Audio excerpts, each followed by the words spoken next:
Kaugnay po sa isyong yan, makakabalitalakay natin si Professor Clarita Carlos ng University of the Philippines Political Science. Welcome po sa Balitalakayan, Prof. Clarita. Hi, good evening, Weng. Opo, ngayon po araw na ito ginugunita nga po yung 49th anniversary ng martial law. Marami po yung mga nagpapahayag ng hindi pa raw po nabibigyan ng hustisya mga biktima ng batas. Ano po sa ayon po sa CHR as a political analyst po, ano po ba ang dapat na maging pananaw ng tao dito sa martial law? Talaga namang hindi maitatatwa na napakaraming atrocities ng combined forces ng military at police noong panahon na yon. At marami na rin ginawang mga investigasyon pero marami pa rin mga bukas na sugat kasi ang dami pang mga ginawang pagto-torture, buhay pa yung nag-torture, buhay pa yung tinorture na hindi pa rin nalapatan ng hustisya. Siguro dapat yun ang ginawa ni Cory Aquino at yung mga sumusunod na presidente na hindi naman nila binigyan ng pansin. Kaya di ba anong year na ngayon paulit-ulit ito dahil parang sugat yan, Weng eh. Mm-hmm. Hindi siya mag-inom hanggang hindi mo siya i-address, di ba? Mm-hmm. Yun nga po at yun yung parating ginagamit po taon-taon para ipakita yung kasiraan ng administrasyon ng panahon ng batas militar. Pero may dapat po palang nagawa para mapakiharapan ito. Oo, dapat talaga tugisin ninyo yung mga talagang gumawa ng ganitong mga torture at yung pagpatay, yung pag-disappear. Ang dami kong mga kaibigan, colleagues, classmate ko, bigla na lang nawala sila. Siyempre, namatay na yung mga magulang nila, ay nagdadalamhati pa rin kasi hindi nakita yung kanilang katawan. Mm-hmm. Pero sa isang banda, Weng, hindi lang naman ito yung istorya ni Marcos. Kasi 21 years yun 1965 to 1986, di ba? So istorya to na maraming sanga-sanga, may foreign policy, may defense, may agriculture. Hindi naman pwedeng sinasabi ng mga iba na ito lang ay puro military atrocities. Mali naman yung nakangiwi na lang doon. Di ba? Yun nga po, yung historical revisionism na sinasabi, meron nga po ba talagang there's such a thing na historical revisionism? I really don't know what that means. No? Ano yung nire-revise mo? Marirevise mo ba yung kung ano yung istorya?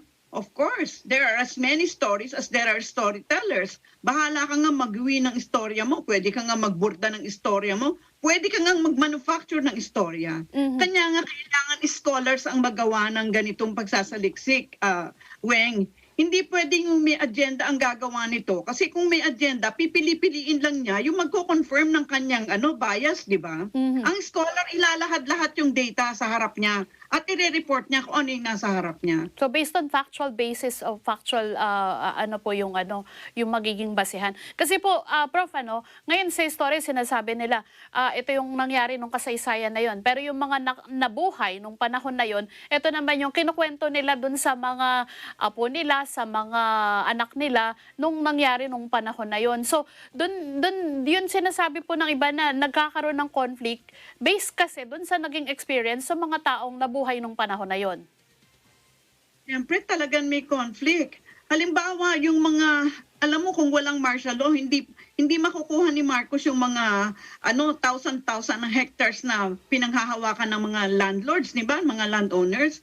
Because all over the world, only martial law can take away the land from those who own them or claim to own them. Yung mga iba, hindi ba parang inayos-ayos nila sa LRA yung kanilang atas, ang dami-dami nilang nasakop na mga lupain. Isa nga yan yung continuing causes ng ating insurgency. So, marami talagang colliding stories. Kanya nga, balik tayo, Weng. Dapat scholar ang magsaliksik. Hindi pwede yung mainit na yung ulo mo, isa lang ang tututukan mo, hahanapin mo yung datos na susuporta sa gusto mong mahanap. Hindi ba? Mm-hmm. Confirmation bias ang tawag doon. Confirmation bias. Ayun. Ang nangyari tuloy, Prof, parang nasentro na lang sa mga Marcos at mga Aquino yung takbo ng politika po ng bansa natin. Yeah, nakakayamot. Kasi, si Cory Aquino nga hindi niya pinaimbestiga kung sino pumatay sa sa asawa niya, di ba? Merong nag-mention sa Facebook na parang in-interview ni Chris Aquino si Bongbong Marcos and nung tinanong ito tungkol dito kung sino nagpatay ng tatay niya, ang sagot ata ni Bongbong ba't hindi mo tanongin yung mami mo? Because, di ba may mga chismis naman sabi-sabi na kanya nila hindi tinatanong kasi within sa pamilya nila ay nagpapatay. Wag na tayo magbanggit ng pangalan. Diba? Kung, Mhm. Ayun nga po. Pero may mga ang gusto po nilang maalala yung mga pangit na nangyari nung panahon ng martial law. Para sa kabatiran din po ng mga kabataan ngayon, Prof. Sabi nyo nga po 21 years from 1965 na naupo si dating Pangulong Ferdinand Marcos. Ano naman po ba yung buti na naidulot ng martial law kung meron man? ang alam na alam ko when sa foreign policy kasi yan ang talagang sinaliksik ko. Si Marcos lang ang lumayo sa US. Dati-rato, hindi ba, buntot tayo ng saranggola ng US. We're the tail of the American kite. Siya nag-establish ng relations with Saudi, yung ating non-traditional partners dati, USSR, lahat yan nangyari kay Marcos. Lumayo siya sa Amerika. At nung una, di ba ayon siya sa military bases, si Marcos talaga ang nag-igsi nung Military bases. 9 years. Oo. And eventually, yung susunod na presidente, sila talaga yung talagang inabrogate na nila yung military bases na ngayon ay nagkakaroon sila ng pagsisisi bakit nila pinaalis ang Amerika dahil nga sa rise ng China. So, di ba ganon? Sa agrikultura, yung sinabi ko na kanina sa iyo, hindi mangyayari ang agrarian reform kung hindi under martial law. Talagang hindi bibitiwan ng mga landlords ang kanilang lupain kung hindi under martial law. So it happened, siyempre marami pang pagkukulang pero that started it all. Yung bureaucratic reform, ako Weng, isa ako sa mga trainers ng Career Foreign Service Development Program. Yung sa Foreign Service, ginawa ni Marcos yan. Yung mga seso ngayon, I'm sure nadidinig mo yung mga seso, mga career executive, Isip ni Marcos yan. In fact, dati, yung secretary lang ng department ang pinapalitan. Lahat, career yung undersecretary. Ngayon, hindi ba, USEC, director, ASEC, katakot-takot sila. Sino sila? They are all political appointees, which Marcos never really designed, no?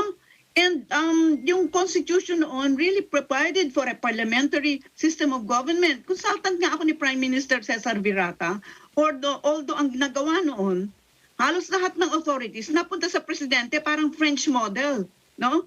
So yes, but it was a parliamentary system. There was one legislature, unicameral na legislature noon, which should be the case. Kanya nga, maganda nga, Weng, siguro magsisegue tayo dun sa mga nagraran ngayon, si Sara Duterte, si Isko, Bongbong Marcos, Manny Pacquiao.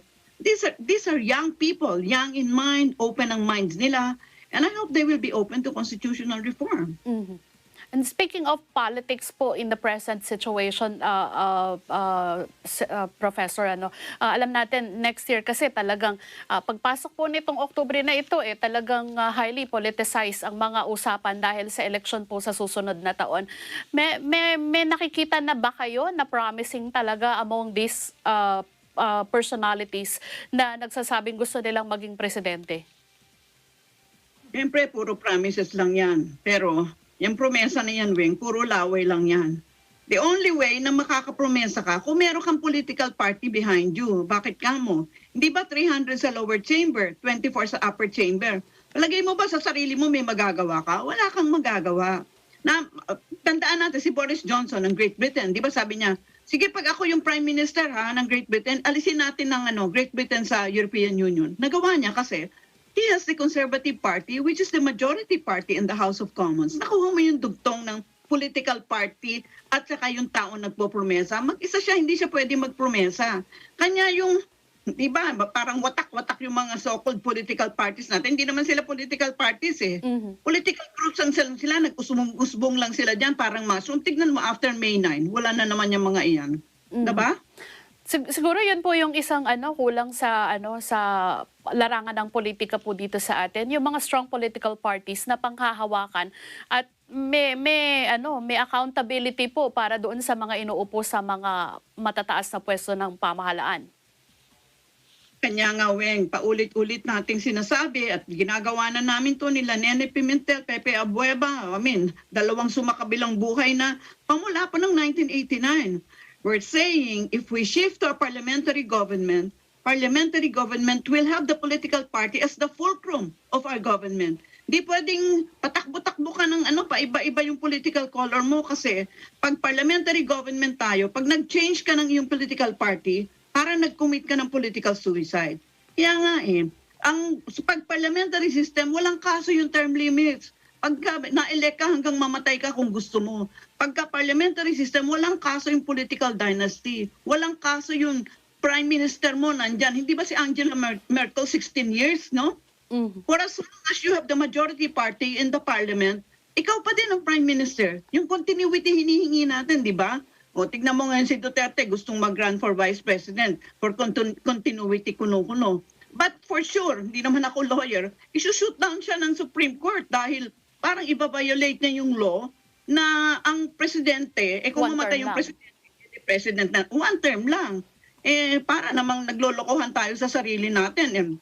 When lawyer ka, ako hindi kasi ako lawyer pero nakikita ko yung lamat na yan and I'm sure meron niyang meron niyang maglalagay sa Supreme Court pag nag-file na talaga siya.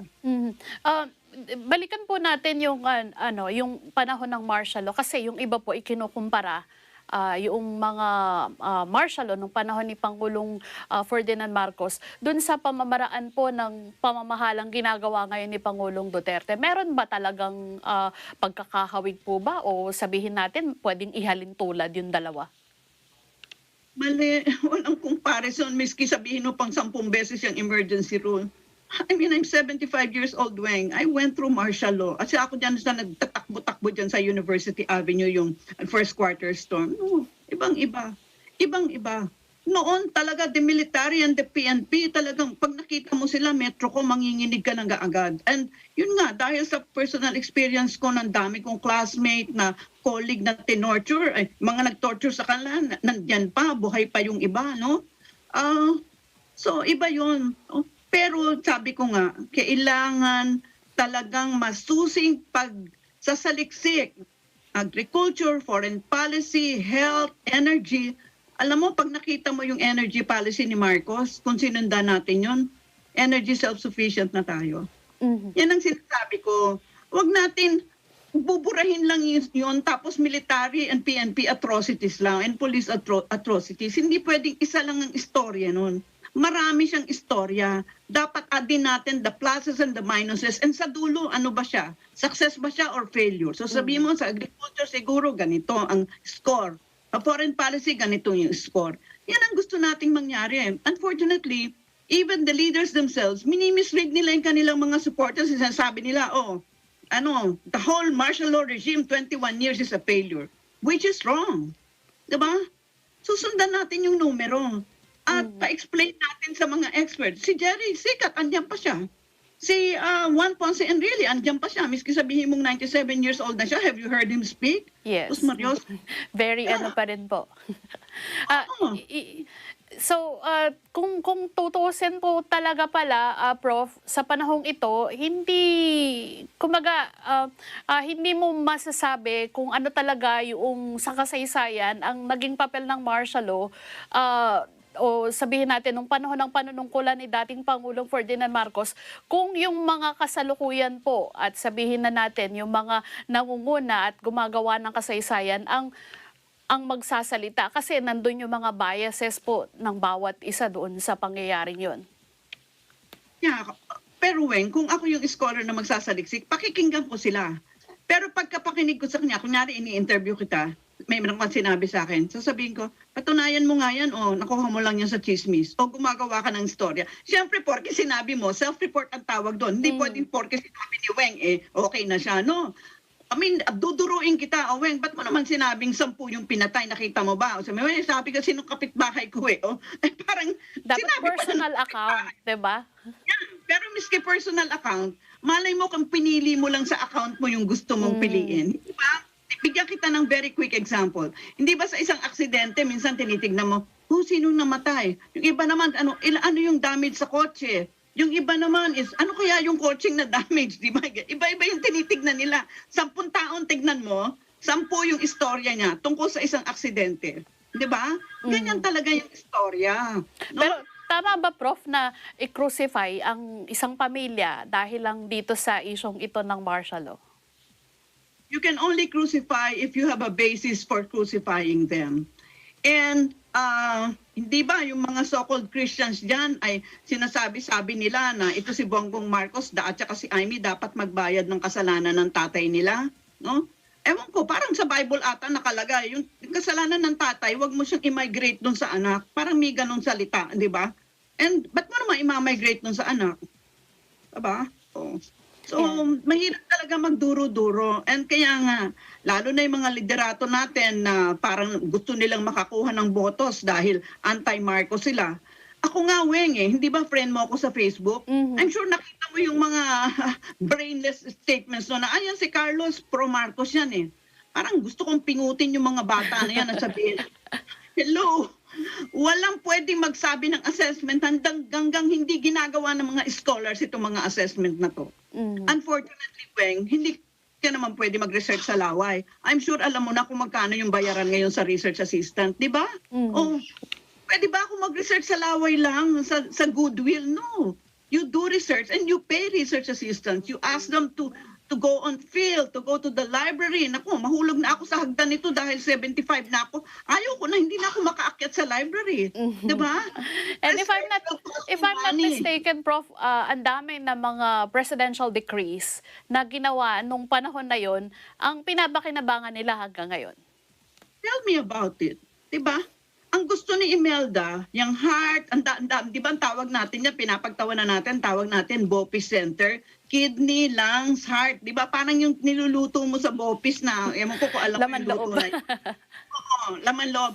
Gusto yan ni Imelda, ilagay niya sa bawat probinsya ganyan, na hindi na nga nagkaroon ng oras. No? Kasi diyan ako nakatira sa likod ng heart center, diyan ako lumaki eh. So alam ko yan alam ko yung istorya niyan. Ayun, nako, masaya sana at masarap pong pagkwentuhan, Prof, kaya lang medyo mahabang usapan po yan. Usapan yan, Opo. oo. Isang bagay na lang po. Excited ba kayo sa election natin sa susunod na taon? Excited ako dahil parang dumarami sila. Excited ako kasi mga bata.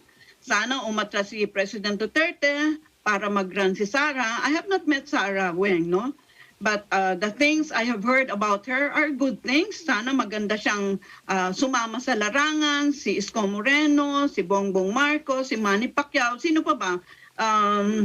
Mukhang Si si Vice Lacson. President po ay kakandidato din. Oo, siya din, ano? So, lahat naman kung qualified kayo, di tumakbo kayo, di masaya. Exciting nga, akala ko nga you know. Pero Prof, Paantukin tayo pero exciting. Prof, kasi ang daming mga magagandang pangalan, may mga personalidad. Sabi nga natin, may kanya-kanya silang kredibilidad na dala at bit-bit. Pero hindi po ba parang sa larangan naman po ng politika natin, eto, ang dami nila, baka mamaya minority president na naman yung maupo po sa atin. It's not an issue. After all, yun talaga electoral system natin. We're not requiring 50 plus 1. Ano? Pero nakita mo naman, every time you have somebody elected, huhugos yan.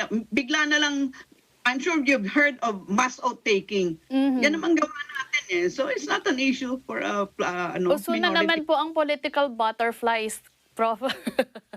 Uso na naman yan. Kanya, kawawa naman yung balimbing at apologies sa balimbing na prutas.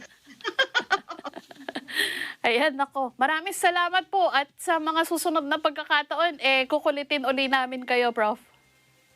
Sana, Weng, siguro sa panghuli, wag sana yung mga nagtatangkang mag-leader sa atin na kayo'y nangunguna sa maling mga konklusyon ninyo tungkol sa mga past presidents natin. Kasi hanggang hindi ito ginagawan ng masusing pag-aaral ng mga scholars, no? Then wala kayong karapatang magbigay ng any final conclusion.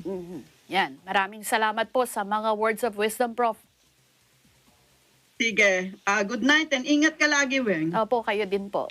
Si Professor Clarita Carlos ng University of the Philippines, ang atin pong nakabalitalakayan. Napag-usapan namin yung issue ng martial law, ano? Dahil nga po ngayong araw na ito ay 49 years ang pagdiriwang or paggunita doon sa panahon ng martial law. Pero sabi nga po ni Professor Carlos, yung martial law, yung panahon ng pamamahala ni dating Pangulong Ferdinand Marcos, hindi mo lang siya dapat tingnan dun sa nangyaring mga atrocities during the martial law. Kung ano pa yung mga ibang aspeto na nangyari sa bansa nung panahon na yon, sa aspeto ng foreign policy, ng agriculture, ng economy.